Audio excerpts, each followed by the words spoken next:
हस्ताय विद्महे श्वानवागाय धीमहि तन्नो भैरव प्रचोदयात् तन्नो भैरव प्रचोदयात्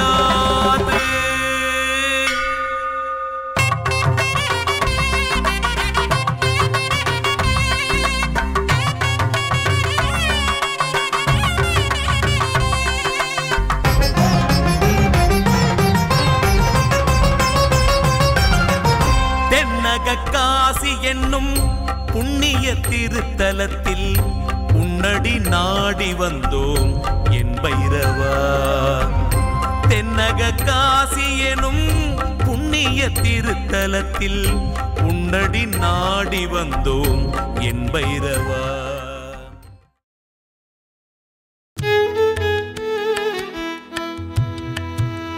ஹாய், வணக்கம். வணக்கம் டு அபிஷேக் விளாக்ஸ். இன்னைக்கு வந்து புரட்டாசி மாசம் செப்டம்பர் 6ஆம் தேதியில இருக்கும். பௌர்ணமி அன்னைக்கு காலபைரவர் கோவில், ஈரோடு பக்கத்துல இருக்கிற காலபைரவர் கோவிலுக்கு வந்திருக்கோம்.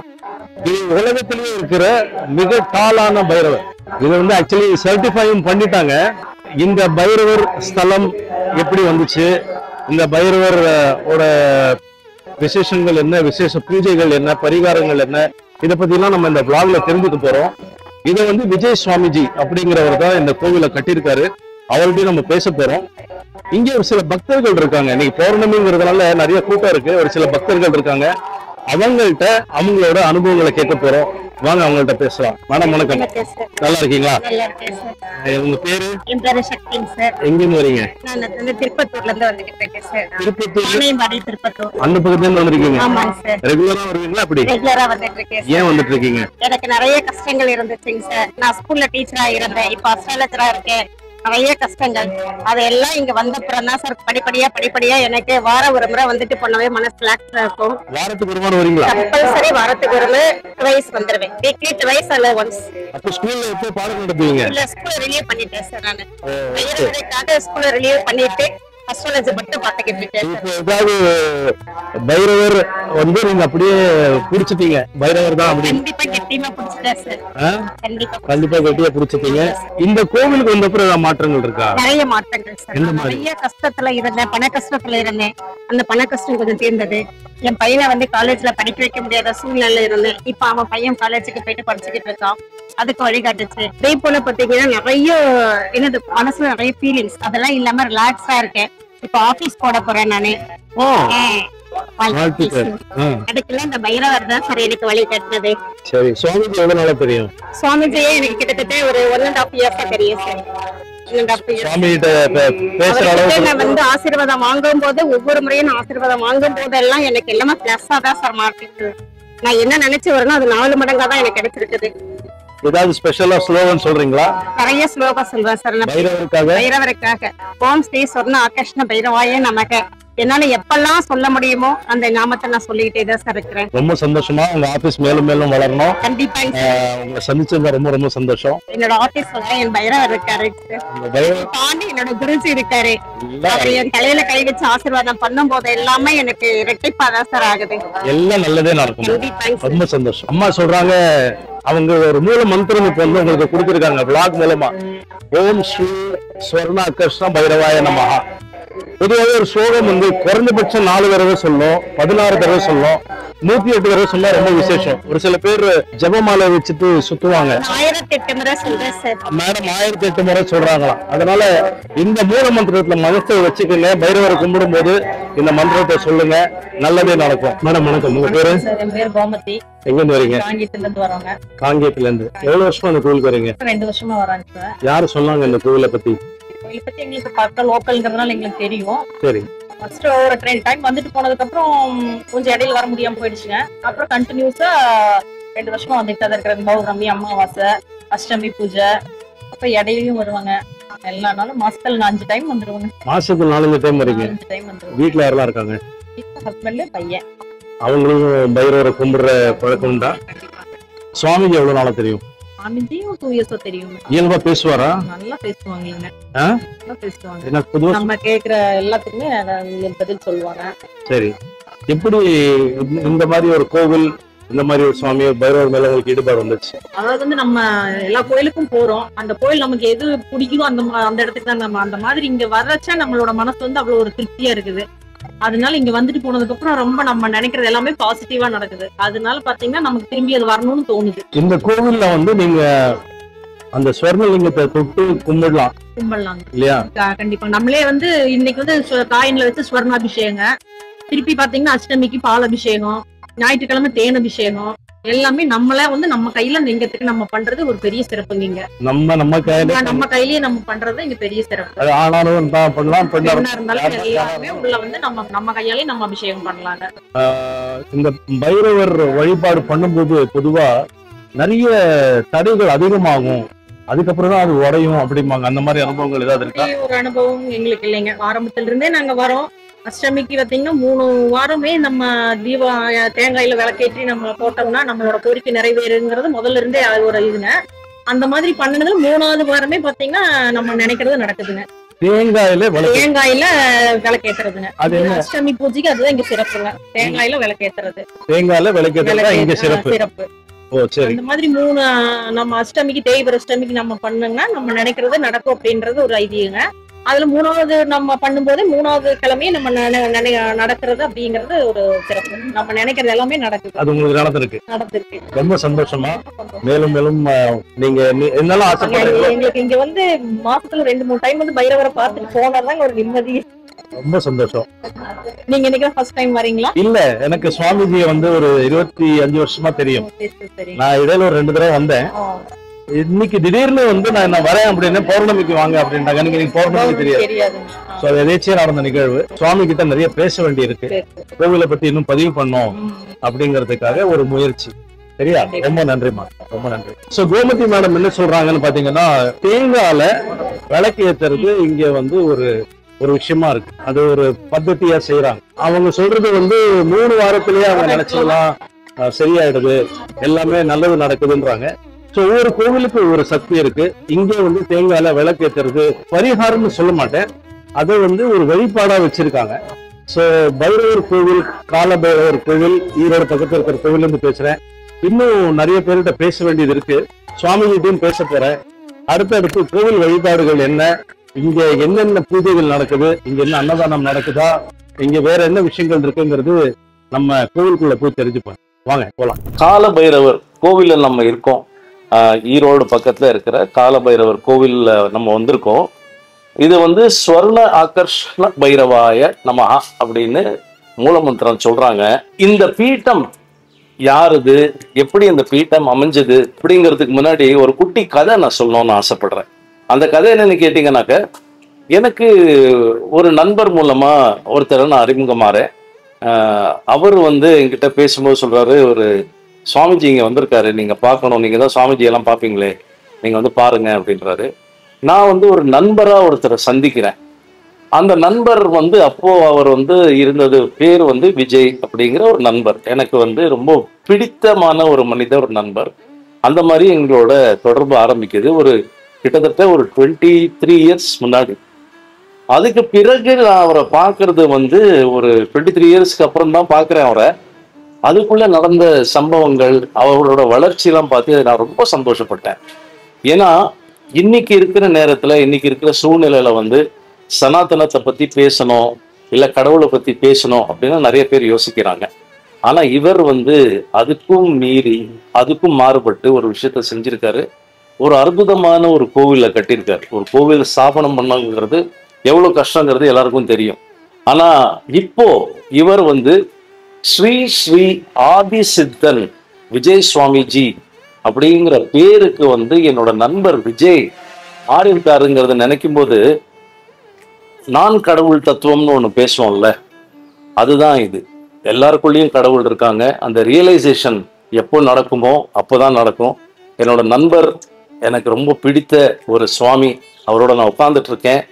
இந்த விளாக் வந்து ரொம்ப வித்தியாசமா இருக்கு. என்ன அபிஷேக் சார், நீங்க பொதுவா நடந்து பேசுவீங்க, கோவிலெல்லாம் பார்ப்பீங்க, பேசுவீங்க, இது என்ன சோஃபா போட்டு உட்காந்துட்டு இருக்கீங்க அப்படின்னு நீங்க யோசிக்கலாம். அதுக்கு ஒரு முக்கியமான காரணம் இருக்கு.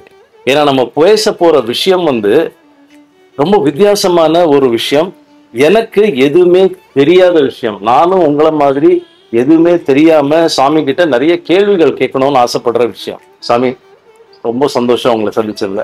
பைரவா, வாழ்க்கை பசுமையாயிட்டு வாழ்வி மகிழ்ச்சி பங்கட்டும். ஓம் ஸ்ரீ சொர்ணாசிரம் பைரவா நமக. பைரவ ஆசீர்வாதம். பைரவா, இந்த கோவில் அமைப்பு இருக்குல்ல சாமி, நீங்க சொன்னீங்க நான் வந்து ஃபர்ஸ்ட் 21 வருஷத்துக்கு முன்னாடி அபிஷேகத்துக்கு வந்தேன், பைரவர் அபிஷேகத்துக்கு வந்தேன் அப்படின்னு. அங்கேருந்து இந்த வளர்ச்சி இருக்குல்ல, அது ஒண்ணு நீங்க எப்படின்னு சொல்லணும். ரெண்டாவது வந்து அவ்வளவு பெரிய பைரவர், அது வந்து ஏதோ வேர்ல்ட் ரெக்கார்டுல எல்லாம் பதிவானதா சொல்றாங்க. அதுவும் உண்மையாங்கிறது நீங்க தெளிவுபடுத்த. உண்மை எப்பவுமே ஒரு விஷயங்கள் வந்து உண்மை அப்படிங்கிறது ரெக்கார்ட் அப்படிங்கிறது ரெக்கார்டு தானே. டாக்குமெண்ட் தானே ரெக்கார்டு. கண்டிப்பா. ஏன் எதுக்காக அப்படிங்கிற பயணம் என்னோட தொடர்ந்துச்சுன்னு அது இறைவன் தான், பைரவர் தான் முடிவு பண்ணியிருக்கான்னு நான் நினைக்கிறேன். நான் என் கையில ஒண்ணுமே கிடையாது. நான் எல்லாத்துக்கும் சொல்ற விஷயம், உங்களுடைய பயணத்தை நேர்கோட்டில் ஆரம்பிங்க. நேர்கோட்டில் ஒரே நேர்கோட்டில் போயிட்டே இருங்க, நீங்க ஜெயிச்சிருவீங்கன்னு நான் சொல்றேன். நான் ஏன் கோயில் கட்டினேன், ஏன் இவ்வளவு பெரிய கோயில் அமைச்சேன், ஏன் இத்தனை லட்சம் பேர் உள்ள வந்துட்டு இருக்காங்க அப்படின்னா, நான் பைரவர் கோயில் கட்டணும்னு நினைச்சது என்னுடைய உந்துதல். ஏன் இந்த இடத்துக்கு கோயில் அமைச்சதுங்கிறது இன்னொரு பெரிய மிராக்கலான ஒரு விஷயம் தான். இது பழனி, காங்கியம் போற ஈரோட்டுல இருந்து என்ஹெச் மெயின்ரோடு அவள் பூங்குங்கிற கிராமம். நம்மளுடைய கோவிலுடைய முடிவு பாத்தீங்கன்னா மயானம், சுடுகாடு பின்பக்கம்.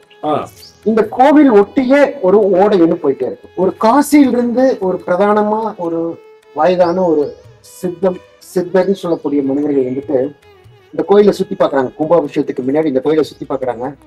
ஒரு தண்ணி போயிட்டு இருக்குது. இன்னைக்கு பாத்தீங்கன்னா தண்ணி போயிட்டு இருக்கும். பின்னாடி மயானம்னு சொல்றேன். என்னை கேட்கிறாரு, எப்படி இந்த இடத்துக்கு நீ கோயில் அமைச்சுன்னு கேட்கிறாரு.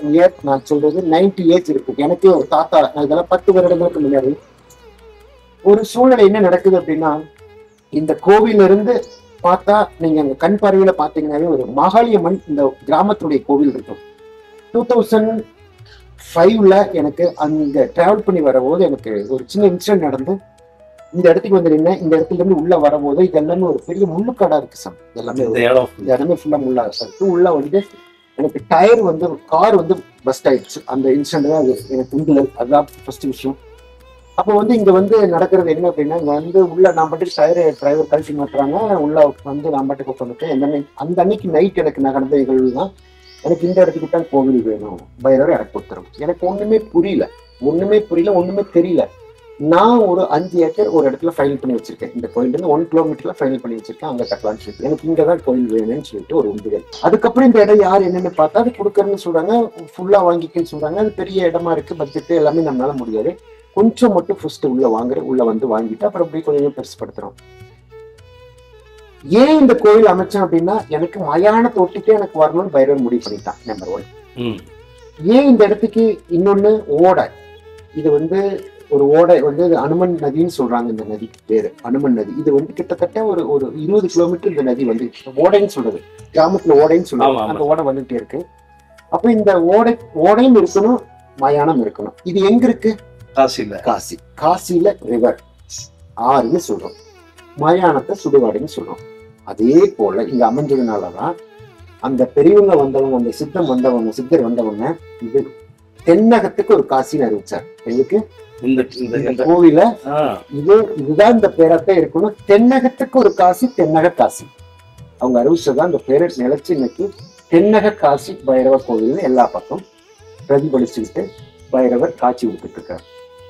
சொல்ல போனோம்னா 39 அடி சிலை. பைரவர் அவதாரங்கிறது ஃபர்ஸ்ட் எல்லாருக்கும் புரிஞ்சுக்கணும். எல்லாரும் கால பைரவர் மட்டும் நினைச்சிட்டு இருக்காங்க. எல்லாரும் பைரவருங்கிறது சிவன் உடைய இன்னொரு அவதாரத்துல பரிமாணம் ஆனதுதான், இன்னொரு அவதாரம் எடுத்ததுதான் சொர்ணாகர்ஷ்ண பைரவர். சொர்ணாகர்ஷ்ண பைரவங்கிறது சிவன் பார்வதி மடியில உட்கார்ந்துருக்கக்கூடிய பார்வதி சிவன் பார்வதி தான். அவங்களுடைய ஃபர்ஸ்ட் குழந்தைக்கு தான் கால பைரவர். சிவனுடைய மறு அவதாரம் எடுத்தது சொர்ணாகர்ஷ்ண பைரவர். சொர்ணாகர்ஷ்ண பைரவருடைய ஃபர்ஸ்ட் குழந்தை தான் கால பைரவர். ஒரு மனிதனுடைய காலத்தை நிர்ணயிக்கக்கூடிய சக்தி அவர் கையில் எடுத்துக்கிட்டார். அதுக்கு கீழே வரக்கூடிய 62 பைரவர்கள், மொத்த பைரவர்கள் 64. ஃபாதர் மதர் யாரு?